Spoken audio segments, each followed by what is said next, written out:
천공기운전기능사 실기시험 합격을 원하신다면 렉드릴과 항타, 항발기 이 둘의 결정적인 차이를 반드시 아셔야 합니다. 지금부터 완벽하게 분석해드리겠습니다. 보시는 이 두 장비, 하나의 자격증으로 묶여 있다고 해서 같다고 생각하시면 절대 안 됩니다. 작업 목적부터 조작 방식, 그리고 가장 중요한 시험 평가 기준까지 모든 것이 다르기 때문입니다. 그렇다면 이 두 장비의 합격을 가르는 결정적인 차이는 과연 무엇일까요? 오늘 제 설명을 통해 합격을 위한 명확한 기준을 확인하시길 바랍니다.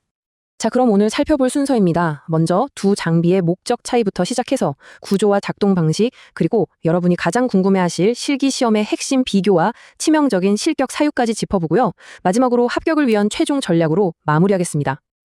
네, 그럼 첫 번째 순서입니다. 두 장비의 근본적인 존재 이유죠. 바로 작업 목적의 차이부터 살펴보겠습니다. 핵심은 아주 간단합니다.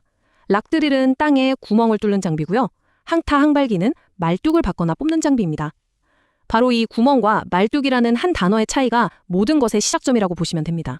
자, 이 표를 보시면 그 차이가 더 명확해지죠.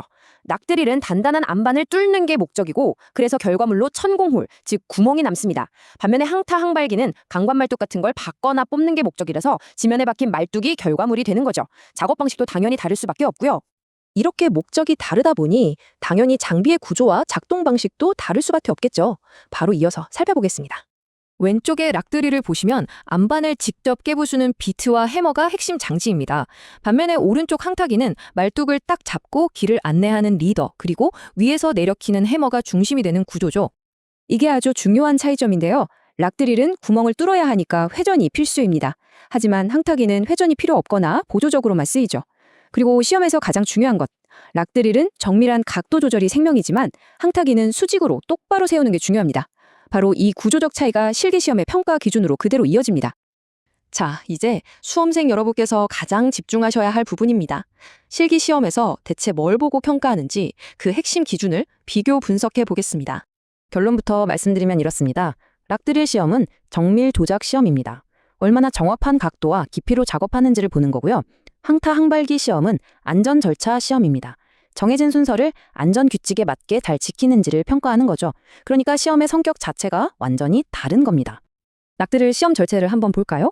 먼저 가이드를 45도로 기울여서 전진하고요. 천공 지점에 도착하면 이걸 90도 수직으로 세워서 50cm 이상 구멍을 2번 뚫습니다. 그리고 다시 45도로 눕혀서 원래 자리로 돌아오면 끝입니다. 여기서 핵심은 뭐겠습니까?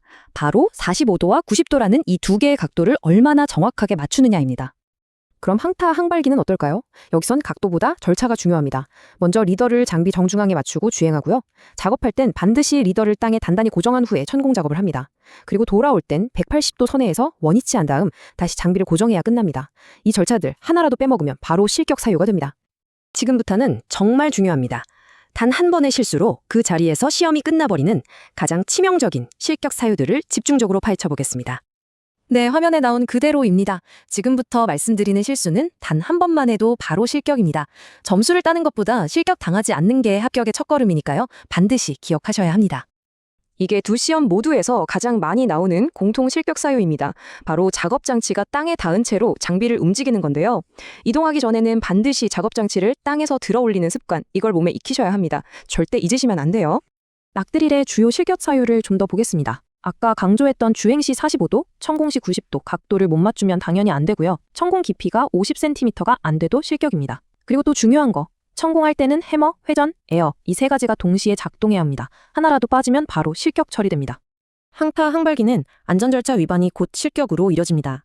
항타 리더를 땅에 고정하지 않고 작업을 시작한다거나 리더를 중앙에 두지 않고 주행하는 경우, 그리고 작업이 다 끝났는데 리더와 오거를 땅에 고정하지 않는 경우 모두 바로 실격입니다.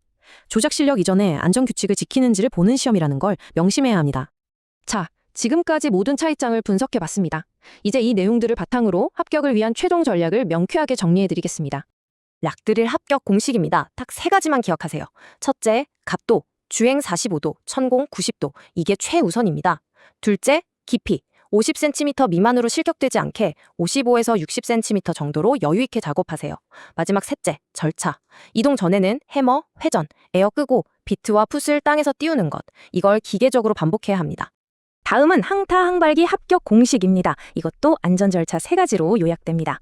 첫째, 중심 정렬. 모든 이동은 리더를 장비 중앙에 두고 시작합니다. 둘째, 선 고정 후 작업. 작업 전엔 무조건 리더부터 땅에 고정하는 걸 습관으로 만드세요. 마지막 셋째, 선 상승 후 이동. 움직이기 전에는 반드시 오거와 리더를 땅에서 들어 올립니다. 이 안전 절차를 몸에 익히는 게 합격으로 가는 가장 빠른 길입니다. 이런 차이는 실제 현장에서도 이어집니다. 락드릴 기사는 정밀한 작업 능력을 인정받고요. 항타 항발기 기사는 안전과 풍부한 경험을 돋쳐주죠. 그래서 보통 경력이 쌓일수록 항타 항발기 쪽이 더 높은 대우를 받기도 합니다.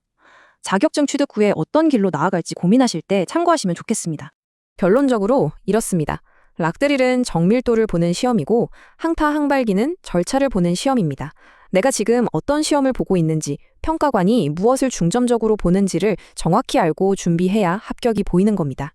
자, 이제 여러분의 선택만 남았습니다. 여러분의 합격을 위한 선택은 정밀도가 될 겁니까? 아니면 절차가 될 겁니까? 자신의 강점이 무엇인지 잘 판단해서 그에 맞는 전략으로 준비하신다면 분명 좋은 결과를 얻으실 수 있을 겁니다.